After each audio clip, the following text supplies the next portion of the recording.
পুরনো ঢাকায় যে ঘটনাটি ঘটে গেছে, যে ছেলেটি মারা গেছে বরঞ্চ তার সাথে হয়তো যুবদলের সম্পর্ক আছে, কিন্তু যে খুন করছে বা যে হত্যা করছে তাকে তো অন্য জায়গা থেকে, আমরা যেটা খবর পেয়েছি, অন্য জায়গা থেকে নিয়ে আসা হয়েছে। তাকে তাকে ধরা হচ্ছে না, ধরা হলো অন্যদেরকে অ্যারেস্ট করা হলো, তাকে ধরা হচ্ছে না, কি তাকে আসামিও পর্যন্ত বোধহয় করা হয়নি এখন পর্যন্ত।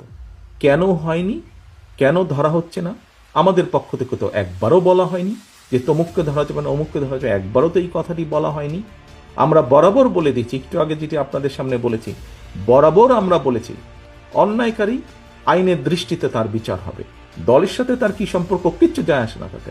তাকে দল কোনো রকম প্রশ্রয় দিবে না। কেউ যদি কোনো অন্যায় করে থাকে, তাহলে প্রশাসন ধরছে না কেন তাকে? আমাদের এখানে রিজভী আহমেদ সাহেব পরিষ্কার বলেছেন, দলীয় অবস্থান থেকে আমাদের যা যা করা প্রয়োজন আমরা প্রত্যেকটি যেটি যেটি জেনেছি, তদন্তের পরে যাদের যাদের সম্পর্কে প্রমাণিত হয়েছে অভিযোগ, আমরা আমাদের দলীয় অবস্থান থেকে তাদের বিরুদ্ধে ব্যবস্থা গ্রহণ করেছি। আইন শৃঙ্খলা বাহিনী কেন তাহলে বসে আছে? আইন শৃঙ্খলা বাহিনীকে চালায় কে? বিএনপি তো চালায় না, চালাচ্ছে তো সরকার। তাহলে সরকার কেন ব্যবস্থা নিচ্ছে না তাদের বিরুদ্ধে? সেটি দলেরই হোক বা সেটি অন্য কোনো লোকই হোক, কেন ব্যবস্থা নিচ্ছে না?